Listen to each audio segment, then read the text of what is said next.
বিসমিল্লাহির রহমানির রহিম। প্রিয় দেশবাসী, আসসালামু আলাইকুম।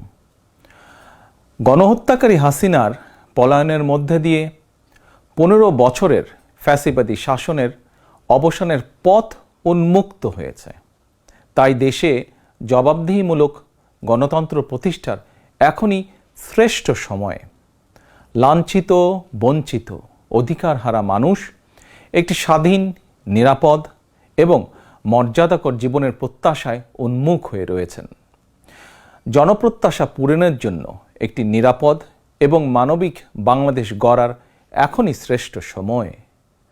ফ্যাসিবাদী শাসনের অবসান ঘটিয়ে দেশের গণতন্ত্র, মানবাধিকার, ভোটের অধিকার প্রতিষ্ঠার জন্য গত 15 বছর ধরে গণতান্ত্রিকামী মানুষ আন্দোলন সংগ্রাম অব্যাহত রেখেছিলেন।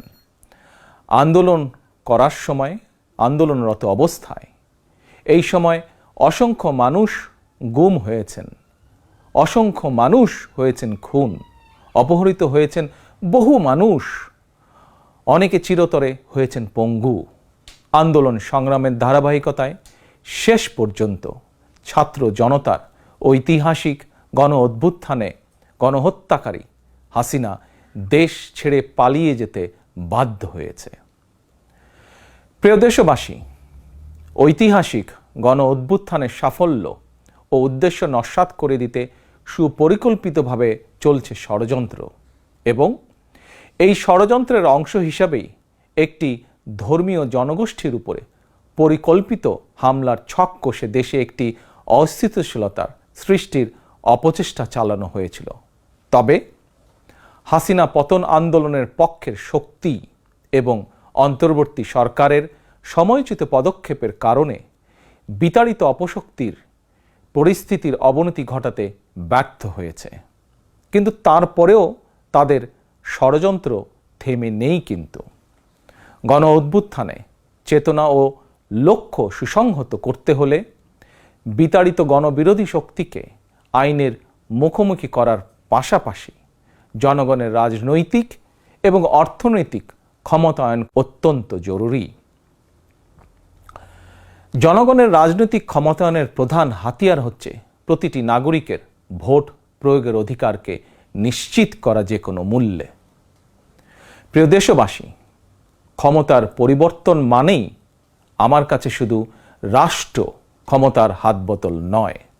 ক্ষমতার পরিবর্তন মানে রাষ্ট্র এবং রাজনীতির গুণগত পরিবর্তন। জনগণের রাজনৈতিক এবং অর্থনৈতিক ক্ষমতায়ন নিশ্চিত করা না গেলে রাষ্ট্র এবং রাজনীতির কাঙ্ক্ষিত গুণগত পরিবর্তন সম্ভব নয়। কাঙ্ক্ষিত রাষ্ট্র সংস্কারে জনগণের আকাঙ্ক্ষা নিশ্চিত করতে হলে অবশ্যই গণতান্ত্রিক বিধি ব্যবস্থাকে টেকসই করতে হলে জনগণের ভোটে জনগণের কাছে জবাবদিহিমূলক সরকার প্রতিষ্ঠা করতেই হবে। বাংলাদেশের পক্ষে শক্তির কাছে, গণতান্ত্রিক শক্তির কাছে আমার বিনীত আহ্বান, আপনারা পরাজিত অপশক্তির পাতা ফাঁদে পা দেবেন না। ছাত্র জনতার গণ অভ্যুত্থানকে চূড়ান্ত সফলতায় নিতে হলে কেউ দখলদারিত্বে লিপ্ত হবেন না, দখলদারিত্বে সহায়তা করবেন না, কেউ দয়া করে দুর্বলের উপর আঘাত হানবেন না, কেউ দয়া করে নিজেদের হাতে আইন তুলে নেবেন না। প্রতিশোধ, প্রতিহিংসা নয়। আসুন কার্যকর রাষ্ট্র সংস্কার নিশ্চিত করতে তারুণ্যের কাঙ্ক্ষিত একটি বৈষম্যহীন গণতান্ত্রিক রাষ্ট্র নির্মাণ করতে আমরা প্রত্যেকেই যিনি যার অবস্থান থেকে আরও দায়িত্বশীলতার পরিচয় দেই।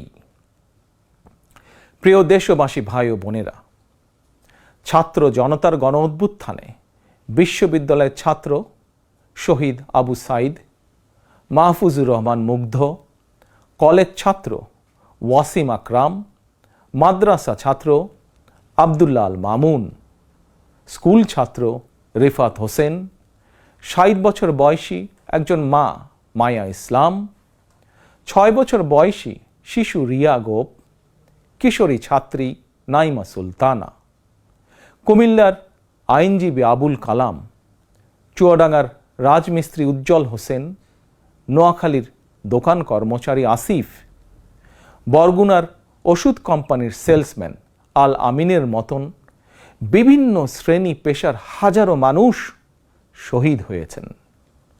অসংখ্য মানুষ দেশের বিভিন্ন হাসপাতালে চিকিৎসাধীন রয়েছেন। পাবনার গাড়ি চালক আরাফাত হোসেন, মিরপুরে গুলিবিদ্ধ 22 বছর বয়সী মুস্তাকিম, দোকান কর্মচারী আতিকুল, অষ্টম শ্রেণীর শিক্ষার্থী তামিমের মতন অনেকের, বহু মানুষের হাত কিংবা পা কেটে ফেলতে হয়েছে। শত শত মানুষ দৃষ্টিশক্তি হারিয়ে ফেলেছেন, অন্ধ হয়ে গিয়েছেন চিরতরে, পঙ্গু হয়েছেন শত শত মানুষ চিরতরে। অসংখ্য প্রাণের বিনিময় 5ই আগস্ট অর্জিত স্বাধীনতায় গণতান্ত্রিকামী মানুষ আরও একবার স্বাধীনতার স্বাদ উপভোগ করলেও হাসিনা পতন আন্দোলনে যেসব পরিবার তাদের সন্তান স্বজনকে হারিয়েছেন কিংবা আহতদের চিকিৎসা করাতে গিয়ে যেসব পরিবারে অসহনীয় দুর্দশা নেমে এসেছে, সেসব বীর সন্তানদের ঘরে মুক্তির স্বাদের সেই ছোঁয়া এখনো লাগেনি। প্রিয় দেশবাসী, গণ অভ্যুত্থানে যারা হতাহত হয়েছেন তাদের তালিকা তৈরি করে প্রয়োজনীয় সহায়তার লক্ষ্যে অন্তর্বর্তীকালীন সরকার ইতিমধ্যেই নানা উদ্যোগ গ্রহণ করেছেন। এটি অবশ্যই একটি ইতিবাচক পদক্ষেপ। তবে গণ অভ্যুত্থানে যারা হতাহত হয়েছেন তাদের পরিবারের সদস্যদেরকে রাষ্ট্রীয় আয়োজনে সম্বর্ধনা দেওয়া হলে, রাষ্ট্রীয়ভাবে সম্মান জানালে কিছু সময়ের জন্য হলেও হতাহতদের পরিবারগুলো হয়তো একটু মানসিক সান্ত্বনা পাবেন। এ ধরনের উদ্যোগ গণ অভ্যুত্থানে চেতনাকে আরও শানিত করবে বলে আমার বিশ্বাস। একই সঙ্গে প্রতি বছর 5ই আগস্টকে রাষ্ট্রীয় উদ্যোগে জাতীয় জীবনে একটি বিশেষ দিবস হিসাবে পালন করার বিষয়টিও বিবেচনা করা দরকার বলে সমাজের বিভিন্ন শ্রেণী পেশার মানুষ বিশ্বাস করেন। আমি এ প্রসঙ্গে আরও একটি বিষয় সরকারের দৃষ্টি আকর্ষণ করতে চাই। 2018 সালেও সারা দেশে কোটা সংস্কার আন্দোলন হয়েছিল। সেই সময়েও আন্দোলনকারীরা রাষ্ট্রীয় প্রতারণার শিকার হয়েছিলেন। গণহত্যাকারী হাসিনা আন্দোলনকারীদেরকে সেই সময়েও নির্মমভাবে দমন করতে চেয়েছিল, দমন করেছিল। এমনকি খুনি হাসিনা সেই সময়ে আহতদেরকে চিকিৎসার সুযোগ পর্যন্ত দেয়নি। সুতরাং দেরিতে হলেও 2018 সালের হতাহত কোটা সংস্কার আন্দোলনকারীদের বর্তমানে রাষ্ট্র কিভাবে সহায়তা করতে পারে সেটিও বিবেচনায় নেওয়া দরকার বলে আমি মনে করি। আমি বিশ্বাস করি তারুণ্যের শক্তি, তারুণ্যের আকাঙ্ক্ষাকে উপেক্ষা করে কখনোই একটি রাষ্ট্র ও সরকার অভীষ্ট লক্ষ্যে পৌঁছতে পারে না।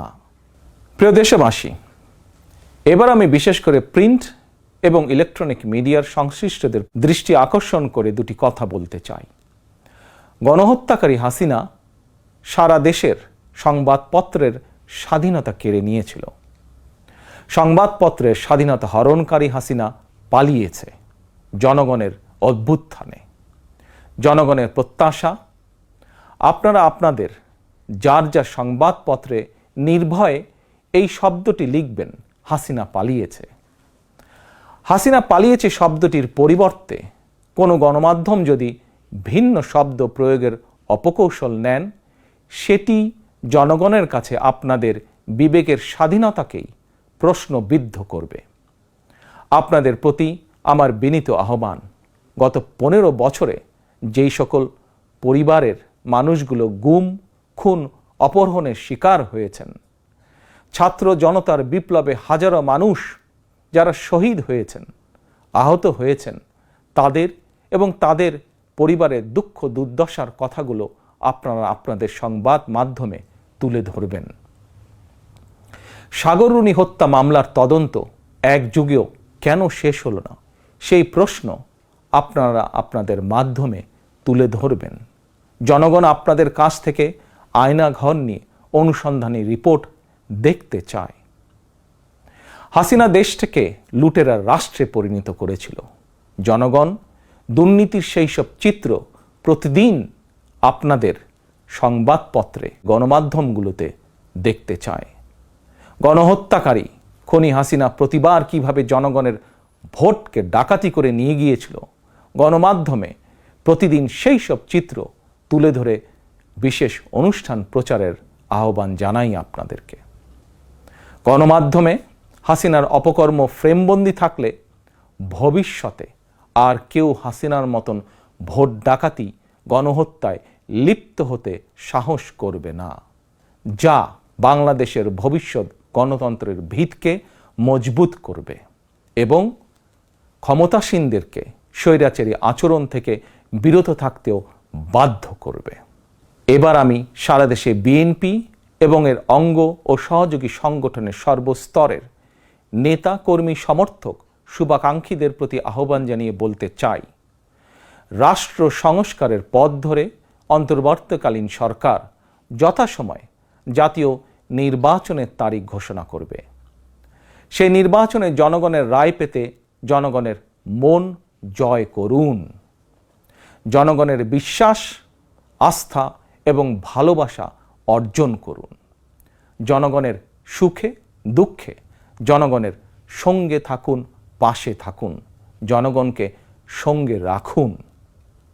ধর্ম, বর্ণ পরিচয়ের কারণে কেউ যাতে অনিরাপদ বোধ না করেন, দায়িত্বশীল এবং জনপ্রিয় দল বিএনপির একজন নেতা, কর্মী, সমর্থক হিসাবে সেটি আপনাদেরকে নিশ্চিত করতে হবে। সেটিকে নিশ্চিত করুন আপনারা। পরিশেষে আমি আরও একটি বিষয় উল্লেখ করতে চাই। গণহত্যাকারী হাসিনা পতনের আন্দোলনে দেশে ছাত্র জনতার পাশাপাশি প্রবাসী বাংলাদেশিরাও বিশেষ অবদান রেখেছেন। দেশে যখন মত প্রকাশের স্বাধীনতা রুদ্ধ করে দেওয়া হয়েছিল, প্রবাসীদের মধ্যে একদল সাহসী মুখ প্রবাস থেকেই জনগণের সামনে হাসিনার দুঃশাসনের ইতিবৃত্ত তুলে ধরে গণ আন্দোলনে সামিল থেকেছেন। প্রবাসে থেকেই হাসিনা পতনের আন্দোলনের সঙ্গে একত্বতা প্রকাশ করতে গিয়ে কোনো প্রবাসী বাংলাদেশিকে প্রবাসে জেল জুলুম সইতে হয়েছে বা এখনো হচ্ছে। প্রবাসীদের অবদানকে কৃতজ্ঞতার সঙ্গে স্মরণ করে আমার আহ্বান, ছাত্র জনতার কাঙ্ক্ষিত একটি বৈষম্যহীন গণতান্ত্রিক বাংলাদেশ নির্মাণে অতীতের মতন ভবিষ্যতেও সংশ্লিষ্ট দেশের আইন মেনে সাধ্য মতন আপনারা আপনাদের যার যার অবস্থান থেকে ভূমিকা অব্যাহত রাখবেন। দেশে প্রবাসে সকলকে ধন্যবাদ জানিয়ে আমার বক্তব্য শেষ করছি। আল্লাহ হাফেজ। বাংলাদেশ জিন্দাবাদ। বাংলাদেশ জাতীয়তাবাদী দল জিন্দাবাদ।